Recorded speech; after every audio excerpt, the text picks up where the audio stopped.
भारत की सरकारी योजनाएं, उद्देश्य, लक्षित लाभार्थी, वित्त पोषण पैटर्न, कार्यान्वयन मंत्रालय और परीक्षा संबंधी तथ्य। तो चलिए सबसे पहले बात करते हैं पीएम इंटर्नशिप स्कीम की। ये एक बहुत ही महत्वपूर्ण पहल है जिसका मकसद भारत के युवाओं के लिए रोजगार के मौके बढ़ाना है। तो देखिए, इस स्कीम का मेन मकसद क्या है। जो हम कॉलेज में पढ़ते हैं और इंडस्ट्री में असल में जो काम होता है उसके बीच एक गैप होता है ना, तो ये स्कीम उसी गैप को भरने का काम करती है, एक पुल की तरह। और ये सिर्फ ट्रेनिंग नहीं है, इसका लक्ष्य भी बहुत बड़ा है। इसमें युवाओं को अच्छा एक्सपीरियंस तो मिलता ही है, साथ ही उन्हें फाइनेंशियली भी सपोर्ट किया जाता है। जैसे 12 महीने तक हर महीने 5,000 रुपए का स्टाइपेंड मिलता है और एक ज्वाइनिंग ग्रांट भी है। इस स्कीम का जो स्केल है वो वाकई बहुत बड़ा है। मतलब आने वाले 5 सालों में 1 करोड़ युवाओं को देश की टॉप 500 कंपनियों में जगह दिलाना। ये लक्ष्य सिर्फ एम्बिशियस ही नहीं है, बल्कि इससे हमारे वर्कफोर्स में एक बहुत बड़ा बदलाव आ सकता है। अच्छा, अब बात करते हैं फाइनेंशियल सपोर्ट की। तो इसमें हर इंटर्न को 12 महीने तक हर महीने 5,000 रुपए का स्टाइपेंड दिया जाता है।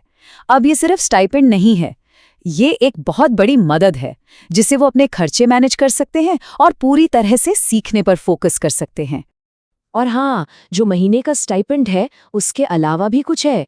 इंटर्नशिप की शुरुआत में ही हर पार्टिसिपेंट को 6,000 रुपए का एक वन टाइम ज्वाइनिंग ग्रांट भी मिलता है।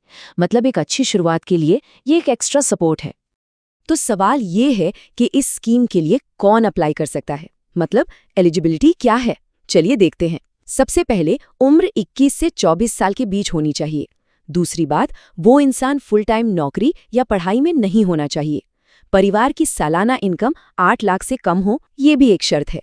और एक जरूरी बात, परिवार में किसी की भी सरकारी नौकरी नहीं होनी चाहिए। हाँ, एक बहुत ही इंपॉर्टेंट पॉइंट जो एग्जाम में पूछा जा सकता है, आईआईटीज और आईआईएम्स जैसे बड़े संस्थानों से पोस्ट ग्रेजुएशन करने वाले लोग इसके लिए एलिजिबल नहीं है। इससे पता चलता है कि ये स्कीम उन नौजवानों पर ज्यादा फोकस कर रही है जिनके पास शायद बड़े नेटवर्क की पहुंच ना हो।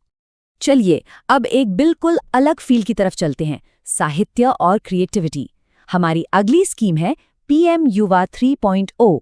इसका पूरा नाम है prime ministers scheme for mentoring young authors.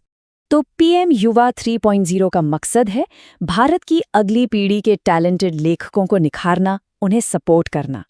इसे शिक्षा मंत्रालय के तहत चलाया जा रहा है और इसे लागू करने वाली एजेंसी है नेशनल बुक ट्रस्ट यानी एनबीटी। ये स्कीम 30 साल से कम उम्र के युवा लेखकों को एक ऐसा प्लेटफॉर्म देती है जहां वो देश के लिटरेरी सीन पर अपनी पहचान बना सकें। अब इस प्रोग्राम की सबसे खास बात है इसकी एक्सक्लूसिविटी। मतलब हर साल पूरे देश से सिर्फ 50 लेखकों को गहन मेंटरशिप के लिए चुना जाता है। इतने कम लोगों को चुनने का मतलब ये है कि क्वालिटी पर पूरा फोकस रहता है और हर लेखक पर पर्सनल ध्यान दिया जाता है। चलिए इस स्कीम की कुछ और खास बातें जानते हैं जो इसे सबसे अलग बनाती हैं। पहली बात तो ये कि मेंटरशिप 22 ऑफिशियल भारतीय भाषाओं और इंग्लिश दोनों में दी जाती है। इससे हमारे देश की भाषाई विविधता को बढ़ावा मिलता है। दूसरी, इन लेखकों की किताबें नेशनल बुक ट्रस्ट यानी एनबीटी पब्लिश करता है, जो अपने आप में एक बहुत बड़ा प्लेटफॉर्म है। और सबसे जरूरी, इन किताबों को एक भारत श्रेष्ठ भारत पहल के तहत प्रमोट किया जाता है। मतलब ये स्कीम सिर्फ किताबें छापने तक ही सीमित नहीं है, बल्कि ये नेशनल इंटीग्रेशन के बड़े लक्ष्य से भी जुड़ती है। चलिए अब अपनी आखिरी स्कीम पर आते हैं। ये एक ऐसी स्कीम है जो पारंपरिक ज्ञान और मॉडर्न रिसर्च के बीच एक पुल बनाती है। इसका नाम है सेतुबंध स्कॉलर स्कीम। तो सेतुबंध स्कॉलर स्कीम का मकसद बहुत ही यूनिक और इम्पोर्टेंट है। ये गुरुकुल सिस्टम से निकले पारंपरिक विद्वानों को आज की रिसर्च की दुनिया से जोड़ने का काम करती है। इसे भी शिक्षा मंत्रालय ही चला रहा है और इसे मैनेज करने का काम सेंट्रल संस्कृत यूनिवर्सिटी का इंडियन नॉलेज सिस्टम डिवीजन करता है। एक तरह से ये स्कीम उस ज्ञान को मान्यता देती है जो हमारे पारंपरिक शिक्षा प्रणालियों में मौजूद है। अब इसकी एलिजिबिलिटी की बात करें तो गुरुकुल में कम से कम 5 साल की पढ़ाई जरूरी है और उम्र 32 साल से ज्यादा नहीं होनी चाहिए। इससे ये पक्का होता है कि स्कीम उन स्कॉलर्स तक पहुंचे जो इन परंपराओं से गहराई से जुड़े हैं। और ये स्कीम सिर्फ जोड़ने का काम नहीं करती, ये इनोवेशन को भी बढ़ावा देती है। इसमें स्कॉलर्स को 18 अलग-अलग इंटरडिसिप्लिनरी फील्ड्स में रिसर्च करने के लिए प्रोत्साहित किया जाता है।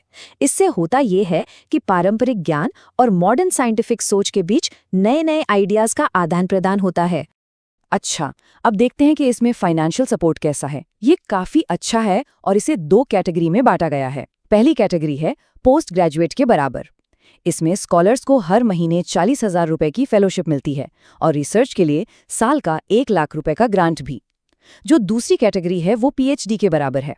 इसमें सपोर्ट और भी ज्यादा है, 65,000 रुपए महीने की फेलोशिप और साल का 2 लाख रुपए का रिसर्च ग्रांट। ये जो फाइनेंशियल सपोर्ट है, ये दिखाता है कि इन पारंपरिक विद्वानों के योगदान को कितना अहम माना जा रहा है। बात करते हैं जेसी बोस ग्रांट की। अब ये स्कीम है किस लिए? देखिए, ये उन एक्सपीरियंस साइंटिस्ट्स को सम्मानित करने और सपोर्ट करने के लिए है जो अपने फील्ड में बेहतरीन काम कर रहे हैं, ताकि वो इंडिया में रिसर्च को और भी ऊंचे लेवल पर ले जा सकें। तो देखिए, इस ग्रांट का जो मकसद है वो एकदम क्रिस्टल क्लियर है। जो हमारे अनुभवी सीनियर साइंटिस्ट और इंजीनियर्स हैं, उन्हें मोटिवेट करना कि वो अपनी कटिंग एज रिसर्च जारी रखें। और इसे लागू कौन कर रहा है? इसे लागू करने वाली एजेंसी है अनुसंधान, नेशनल रिसर्च फाउंडेशन, जिसे हम ANRF भी कहते हैं, जो department of science and technology के अंडर आता है। और इसका सीधा फायदा किसको मिल रहा है? देश के टॉप साइंटिस्ट और इंजीनियर्स को। अच्छा, अब सवाल उठता है कि इसके लिए एलिजिबल कौन है? तो शर्तें सीधी हैं। पहली बात, आपको एक एक्टिव इंडियन साइंटिस्ट या इंजीनियर होना चाहिए। दूसरा, आपका रिसर्च रिकॉर्ड या पेटेंट एकदम टॉप क्लास होना चाहिए। और हाँ, एग्जाम के लिहाज से ये पॉइंट जरूर याद रखना है कि इसकी जो अपर एज लिमिट है वो है 68 साल। अब आते हैं सबसे जरूरी बात पर, फाइनेंशियल सपोर्ट कितना है? तो देखिए, ये ग्रांट काफी बड़ी है। जो भी साइंटिस्ट सिलेक्ट होते हैं उन्हें 5 साल तक हर साल 25 लाख रुपए का रिसर्च ग्रांट मिलता है और ये पैसा सीधा उनके रिसर्च के काम में लगता है। और बात सिर्फ साइंटिस्ट तक ही नहीं रुकती, जिस इंस्टीट्यूट में वो काम कर रहे हैं उसे भी फायदा होता है। कैसे? इंस्टीट्यूट को भी इंफ्रास्ट्रक्चर और बाकी खर्चों के लिए हर साल 1 लाख रुपए अलग से दिए जाते हैं। तो इससे होता यह है कि रिसर्च के लिए एक बढ़िया माहौल तैयार होता है। चलिए, साइंटिस्ट की बात तो हो गई। अब थोड़ा फोकस शिफ्ट करते हैं और चलते हैं प्राइवेट सेक्टर की तरफ। यहाँ इनोवेशन को बढ़ावा देने के लिए एक बड़ी स्कीम है, research and development innovation scheme. और इस स्कीम का स्केल कितना बड़ा है, इसका अंदाजा आप सिर्फ एक नंबर से लगा सकते हैं, 1 लाख करोड़ रुपए। जी हाँ, कैबिनेट ने इतने बड़े फंड को मंजूरी दी है। मतलब आप समझ सकते हैं कि ये कितनी अहम योजना है। तो इसका मकसद क्या है? मकसद है प्राइवेट सेक्टर को R&D यानी रिसर्च और डेवलपमेंट में इन्वेस्ट करने के लिए एनकरेज करना, खास तौर पर जो फ्यूचर टेक्नोलॉजीज हैं उनमें। और सोचिए, इस स्कीम को मॉनिटर कौन कर रहा है? खुद प्रधानमंत्री की अध्यक्षता वाला ANRF का बोर्ड। इससे पता चलता है कि ये नेशनल लेवल पर कितनी जरूरी है। इस स्कीम में एक शब्द बार बार आता है, सनराइज सेक्टर्स। ये क्या है? ये वो उभरते हुए इंडस्ट्रीज हैं जिनमें आगे चलकर बहुत ज्यादा ग्रोथ की गुंजाइश है, जैसे कि क्लीन एनर्जी हो गया, आर्टिफिशियल इंटेलिजेंस यानी AI, सेमीकंडक्टर्स और डीप टेक, मतलब वो टेक्नोलॉजी जो बिल्कुल नई और ग्राउंड ब्रेकिंग है। तो पूरा फोकस इन्हीं सेक्टर्स पर है। अच्छा, इसकी फंडिंग का तरीका भी बड़ा इंटरेस्टिंग है। इसके लिए एक स्पेशल पर्पस फंड बनाया गया है। अभी फंड क्या करता है? ये प्राइवेट कंपनियों को बहुत ही लंबी अवधि के लिए और कम या फिर 0 इंटरेस्ट पर लोन देता है, ताकि वो लेटेस्ट टेक्नोलॉजी खरीद सकें। जाहिर है, इससे कंपनियों के लिए बड़े बड़े इनोवेशंस करना बहुत आसान हो जाता है। ठीक है, अब तक हमने रिसर्च और इनोवेशन की बात की। अब एक ऐसी स्कीम पर आते हैं जो सीधे सीधे हम सबकी जिंदगी और सुरक्षा से जुड़ी है। ये है सड़क दुर्घटना पीड़ितों के लिए कैशलेस ट्रीटमेंट स्कीम। देखिए, इस स्कीम का मकसद बहुत ही नेक और ज़रूरी है। वो ये कि सड़क हादसे में घायल किसी भी इंसान का इलाज पैसों की वजह से रुकना नहीं चाहिए, ज़रा सी भी देर नहीं होनी चाहिए। और इसे ज़मीन पर लागू कौन कर रहा है? नेशनल हेल्थ अथॉरिटी यानी NHA, जो राज्यों की हेल्थ एजेंसीज के साथ मिलकर काम करती है। तो इसमें होता क्या है? हर पीड़ित को हर एक्सीडेंट के लिए 1.5 लाख रुपए तक का कैशलेस ट्रीटमेंट मिलता है। और ये जो गोल्डन आवर होता है ना एक्सीडेंट के बाद का, उसमें ये सुविधा किसी की जान बचा सकती है। हाँ, एक बात ध्यान रखने वाली है, ये जो कैशलेस इलाज की सुविधा है वो एक्सीडेंट की तारीख से मैक्सिमम 7 दिनों तक ही वैलिड रहती है। इसके साथ ही एक और प्रोविजन है, अगर किसी हिट एंड रन केस में पीड़ित की मौत हो जाती है तो उनकी फैमिली को 2 लाख रुपए का मुआवजा दिया जाता है। अब इस स्कीम का एक और बहुत ही पॉजिटिव पहलू है। ये जुड़ा है गुड सैमरिटन यानी नेक नागरिक से। इसमें एक बहुत बड़ा अपडेट किया गया है। तो अपडेट क्या है? जो इनाम की राशि थी उसे सीधा 5 गुना बढ़ा दिया गया है। पहले अगर कोई नेक इंसान एक्सीडेंट में घायल व्यक्ति को हॉस्पिटल पहुंचाता था तो उसे 5,000 रुपए मिलते थे। अब ये रकम बढ़ाकर 25,000 रुपए कर दी गई है। मकसद बिल्कुल साफ है कि ज्यादा से ज्यादा लोग घायलों की मदद के लिए आगे आएं। अहम योजना से जिसका पूरा फोकस है रोजगार बढ़ाने पर। तो देखिए, इस स्कीम का मकसद बिल्कुल साफ है।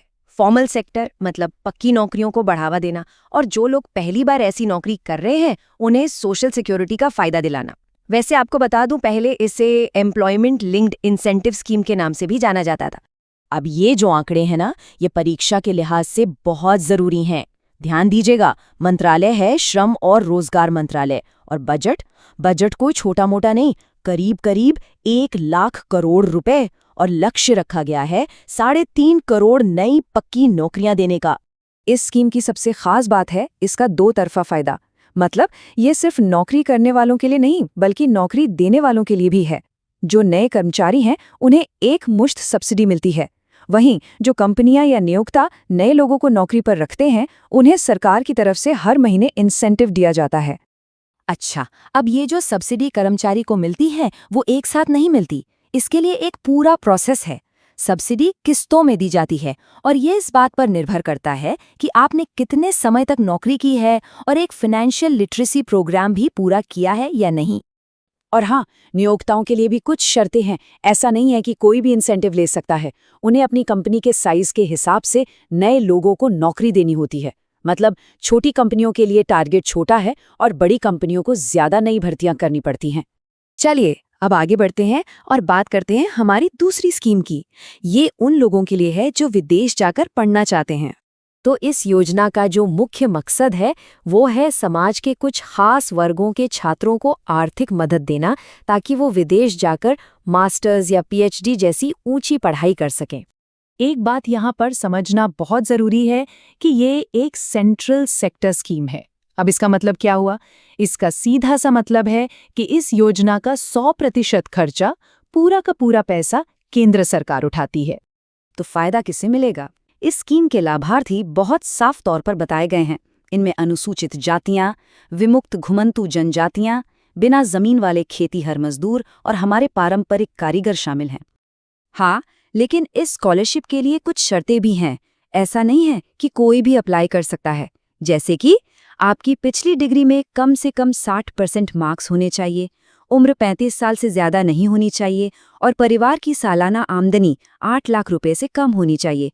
और सबसे ज़रूरी, आपको दुनिया की टॉप 500 QS रैंक वाली यूनिवर्सिटी में एडमिशन मिलना चाहिए। और एक और ज़रूरी बात, हर साल दी जाने वाली स्कॉलरशिप की संख्या तय है। जी हाँ, कुल 125 छात्रों को ही ये मौका मिल पाता है। इस स्कीम में एक और अच्छी बात है और वो है महिलाओं के लिए आरक्षण। कुल स्कॉलरशिप में से 30% सीटें महिला उम्मीदवारों के लिए रिजर्व रखी गई हैं ताकि उन्हें भी बराबर का मौका मिले। इसके अलावा भी कुछ नियम हैं ताकि ये योजना और निष्पक्ष बन सके। पहला तो ये कि एक परिवार से ज्यादा 2 बच्चे ही इसका फायदा उठा सकते हैं, और दूसरा, किसी एक राज्य से 10% से ज्यादा छात्रों को स्कॉलरशिप नहीं दी जा सकती। इससे देश के हर हिस्से को मौका मिलता है। चलिए अब हम अपनी आखिरी योजना पर आते हैं। ये स्कीम रिसर्च और इनोवेशन को एक बिल्कुल नए अंदाज में बढ़ावा देने के लिए बनाई गई है। इस स्कीम का मकसद ये है कि जो बड़े बड़े अनुभवी प्रोफेशनल्स हैं उनकी नॉलेज और एक्सपर्टीज को उन स्टेट यूनिवर्सिटीज और संस्थानों तक पहुंचाया जाए जहां इसकी सबसे ज्यादा जरूरत है। मतलब वर्ल्ड क्लास रिसर्च को छोटे शहरों की यूनिवर्सिटीज तक ले जाना। तो ये काम कैसे करता है? देखिए, इसे लागू करने वाली एजेंसी है अनुसंधान नेशनल रिसर्च फाउंडेशन या ANRF। ये क्या करती है? ये रिटायर्ड वैज्ञानिकों, सीनियर प्रोफेसर्स और यहाँ तक कि विदेश में बसे कामयाब भारतीय प्रोफेशनल्स को देश की स्टेट यूनिवर्सिटीज से जोड़ती है। और इस काम के लिए जो प्रोफेशनल्स चुने जाते हैं उन्हें एक बहुत अच्छी फेलोशिप दी जाती है। ये रकम है पूरे 30 लाख रुपए। लेकिन बात यहीं खत्म नहीं होती। फेलोशिप के ऊपर से हर साल रिसर्च के काम के लिए 24 लाख रुपए का अतिरिक्त ग्रांट भी मिलता है। और तो और रिसर्च से जुड़े जो दूसरे छोटे मोटे खर्चे होते हैं, जिन्हें ओवरहेड खर्चे कहते हैं, उनके लिए भी हर साल 1 लाख रुपए अलग से दिए जाते हैं। ये जो प्रोफेसरशिप है, ये कोई शॉर्ट टर्म चीज नहीं है। इसका कार्यकाल पूरे 5 साल का होता है, ताकि जिस भी संस्थान में ये प्रोफेशनल जाएं, वहां एक लंबा और गहरा असर छोड़ सके। आज 3 बहुत ही जरूरी सरकारी योजनाओं पर नजर डालते हैं। सबसे पहले हम देखेंगे इंटरनेट गवर्नेंस इंटर्नशिप स्कीम को, जो डिजिटल इंडिया से जुड़ी है। इसके बाद बात करेंगे पीएम धान धन्य कृषि योजना की, जो किसानों की पैदावार बढ़ाने के लिए है। और आखिर में पीएम आशा योजना को समझेंगे, जो किसानों की आमदनी को सुरक्षित करती है। तो पहली स्कीम है इंटरनेट गवर्नेंस इंटर्नशिप स्कीम। इसका मकसद बिल्कुल साफ है, भारत में डिजिटल कैपेसिटी को और मजबूत करना। अच्छा, तो इस स्कीम का मेन ऑब्जेक्टिव क्या है? ये असल में भारतीय नागरिकों को internet governance, IP address management और इंटरनेट के ग्लोबल रेगुलेशन के बारे में सिखाने के लिए है। मतलब देश में डिजिटल नॉलेज की नींव को और गहरा करना। और इस पूरी योजना को लागू कौन कर रहा है? इसकी जिम्मेदारी है निक्सी के पास, यानी National Internet Exchange of India, जो Ministry of Electronics and Information Technology यानी मेटी के अंडर काम करती है। अब इस स्कीम की कुछ खास बातें हैं। ये एक बाई एनुअल इंटर्नशिप प्रोग्राम है, मतलब साल में 2 बार होता है। इसमें आप 6 महीने या 3 महीने के मॉड्यूल चुन सकते हैं। और सबसे अच्छी बात यह है कि इंटर्न्स को सब्जेक्ट मैटर एक्सपर्ट्स और अधिकारियों से सीधे मेंटरशिप मिलती है। और हाँ, बात सिर्फ सीखने तक ही खत्म नहीं होती। इंटर्न्स को एक नॉलेज शेयरिंग आउटरीच प्रोग्राम भी करना पड़ता है, जो कि कंपलसरी है। और तो और इस इंटर्नशिप में हर महीने 20,000 रुपये का स्टाइपेंड भी मिलता है, जो इसे और भी अट्रैक्टिव बना देता है। चलिए अब आगे बढ़ते हैं और कृषि क्षेत्र से जुड़ी एक योजना देखते हैं। यह है पीएम धान धन्य कृषि योजना, जिसका मकसद खेती की प्रोडक्टिविटी को बढ़ाना है। इस योजना का असल मकसद उन जिलों पर फोकस करना है जिनमें पोटेंशियल तो बहुत है, लेकिन किसी वजह से वहां पैदावार कम हो रही है। तो एक तरह से ये उन छिपी हुई क्षमताओं को बाहर लाने की कोशिश है। सरकार ने इस योजना के लिए एक बड़ा बजट भी तय किया है, अगले 6 सालों के लिए पूरे 24,000 करोड़ रुपए। इससे पता चलता है कि सरकार इस मामले में कितनी सीरियस है। ध्यान देने वाली बात यह है कि ये स्कीम पूरे देश के लिए नहीं है। इसका फोकस खास तौर पर चुने गए 100 पिछड़े जिलों पर रहेगा, जहां सुधार की सबसे ज्यादा जरूरत है। तो सवाल यह उठता है कि यह योजना असल में काम कैसे करेगी? देखिए, इसका फोकस 3 मेन एरिया पर है। सबसे पहला है क्रॉप डाइवर्सिफिकेशन, यानी किसानों को इनकरेज करना कि वो पारंपरिक फसलों के अलावा और भी कई तरह की फसलें उगाएं। दूसरा है सस्टेनेबल एग्रीकल्चर, मतलब खेती के ऐसे तरीके जो हमारे पर्यावरण और मिट्टी के लिए अच्छे हों। और तीसरा है क्रॉपिंग इंटेंसिटी को बेहतर बनाना, जिसका सीधा मतलब है कि एक ही खेत से साल में 1 से ज्यादा फसल लेना, ताकि जमीन का पूरा इस्तेमाल हो सके। इतना ही नहीं, किसानों को और भी मदद दी जाएगी, जैसे फसल कटने के बाद उसके स्टोरेज की सुविधा, ब्लॉक लेवल पर सिंचाई के साधन और साथ ही लॉन्ग टर्म और शॉर्ट टर्म दोनों तरह के एग्रीकल्चरल लोन तक आसान पहुंच। अब इस योजना पर नजर कौन रख रहा है? तो देखिए, इसकी मॉनिटरिंग के लिए कई बॉडीज साथ मिलकर काम कर रही हैं। Ministry of agriculture and farmers welfare, NABARD और डिपार्टमेंट ऑफ फाइनेंशियल सर्विसेज, ये सब मिलकर ये पक्का करते हैं कि योजना का फायदा जमीन तक पहुंचे। और अब आते हैं हमारी आखिरी और काफी डिटेल्ड स्कीम पर, पीएम आशा। इसका पूरा नाम है प्रधानमंत्री अन्नदाता आय संरक्षण अभियान। तो पीएम आशा का सबसे बड़ा और सीधा लक्ष्य है किसानों की आय को प्रोटेक्ट करना। और ये होगा कैसे? ये सुनिश्चित करके कि उन्हें अपनी फसल का सही और लाभकारी दाम मिले। इस योजना के 4 मेन पिलर्स हैं। पहला है प्राइस सपोर्ट स्कीम यानी पीएसएस, दूसरा प्राइस स्टेबलाइजेशन फंड पीएसएफ, तीसरा प्राइस डेफिसिट पेमेंट स्कीम पीडीपीएस और चौथा है मार्केट इंटरवेंशन स्कीम या एमआईएस। चलिए एक एक करके इन चारों को समझते हैं। तो पहला है प्राइस सपोर्ट स्कीम पीएसएस। इसके तहत सरकार खुद किसानों से दालें, तिलहन और खोपरा जैसी फसलें मिनिमम सपोर्ट प्राइस यानी एमएसपी पर खरीदती है। टारगेट ये लेता है कि देश की कुल पैदावार का कम से कम 25% खरीदा जाए। हाँ, इसमें एक एक्सेप्शन है। अरहर, उड़द और मसूर दाल की खरीद 100% एमएसपी पर होती है। दूसरा है प्राइस स्टेबलाइजेशन फंड यानी पीएसएफ। इसका काम बहुत जरूरी है, ये दाल और प्याज जैसी चीज़ों का एक बफर स्टॉक बनाकर रखता है। जब भी बाजार में इन चीज़ों के दाम अचानक बहुत ज़्यादा या बहुत कम होने लगते हैं, तो सरकार इस स्टॉक का इस्तेमाल करके कीमतों को कंट्रोल करती है। अब ये वाला कंपोनेंट काफ़ी इंटरेस्टिंग है, प्राइस डेफिसिट पेमेंट स्कीम या पीडीपीएस। इसको ऐसे समझिए, मान लीजिए कि किसी किसान को अपनी फसल बाजार में एमएसपी से कम दाम पर बेचनी पड़ती है, तो ऐसी सिचुएशन में सरकार एमएसपी और बाजार के दाम के बीच का जो भी फर्क है, उस पैसे को सीधे किसान के बैंक अकाउंट में भेज देती है। तो ये एक तरह से डायरेक्ट इनकम सपोर्ट हो गया। और आखिर में आता है मार्केट इंटरवेंशन स्कीम MIS। ये खास तौर पर उन किसानों के लिए है जो फल सब्जियों जैसी जल्दी खराब होने वाली चीज़ें उगाते हैं। कई बार बम्पर फसल होने से बाजार में दाम एकदम गिर जाते हैं। ऐसे में सरकार बीच में आती है और किसानों को उनकी उत्पादन लागत का 25% तक कवर करके नुकसान से बचाती है। बात करते हैं हमारी पहली स्कीम की। ये है प्रधानमंत्री कृषि सिंचाई योजना, जिसे हम PMKSY के नाम से भी जानते हैं। देखिए, ये स्कीम भारतीय कृषि की एक बहुत ही बड़ी और बुनियादी जरूरत को पूरा करने के लिए बनाई गई है। इस योजना का जो पूरा सार है वो इसके आदर्श वाक्य में ही छिपा है, हर खेत को पानी। और ये आप समझिए सिर्फ एक स्लोगन नहीं है, बल्कि ये एक मिशन है। इसका सीधा सा मकसद है बेहतर सिंचाई के जरिए खेती की पैदावार को बढ़ाना और ये पक्का करना कि पानी की हर एक बूंद का सही इस्तेमाल हो। अच्छा, अब एक बहुत जरूरी सवाल, इस योजना के लिए पैसा आता कहां से है? तो देखिए, ये एक सेंट्रली स्पॉन्सर्ड स्कीम है। इसका मतलब ये हुआ कि केंद्र और राज्य दोनों सरकारें मिलकर इसका खर्चा उठाती हैं।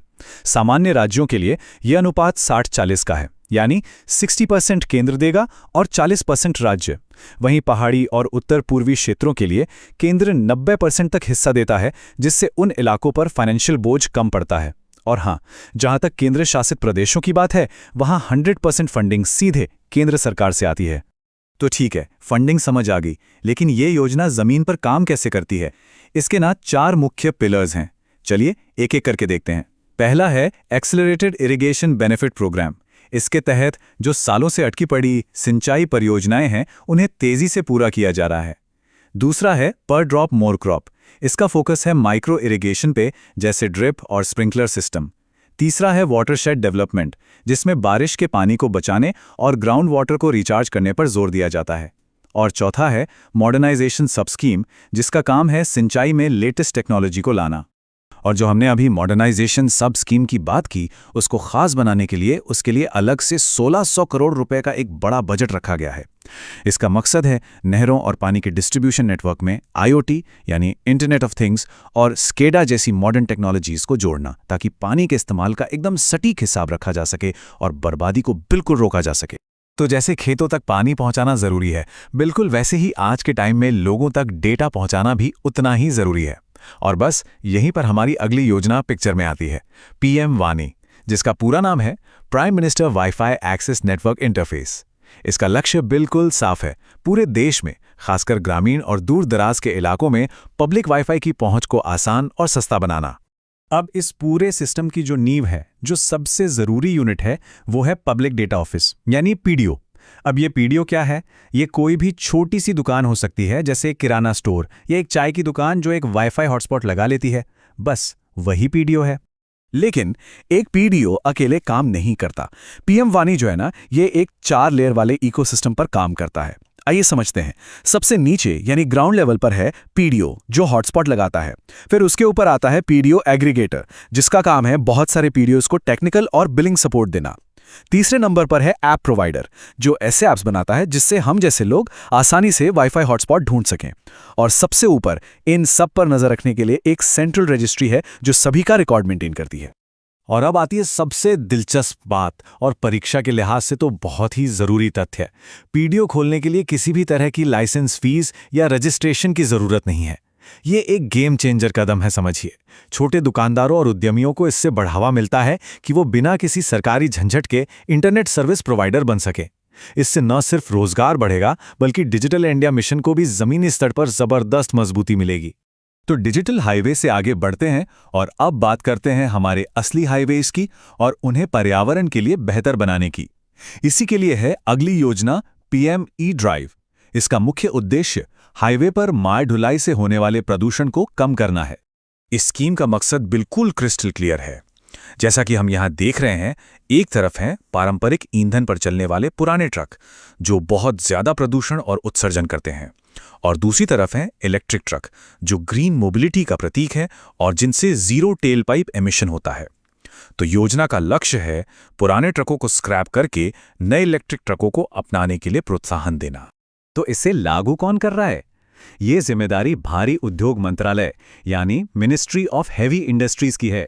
और एक बात ध्यान में रखिएगा, ये स्कीम हर ट्रक के लिए नहीं है। ये विशेष रूप से N2 और N3 कैटेगरी के ट्रकों पर लागू होती है। N2 कैटेगरी में 3.5 से 12 टन के ट्रक आते हैं और N3 कैटेगरी में 12 से 55 टन तक के भारी ट्रक शामिल हैं। अब इतना बड़ा बदलाव लाना है तो उसके लिए एक मजबूत फाइनेंशियल आधार भी चाहिए, है ना?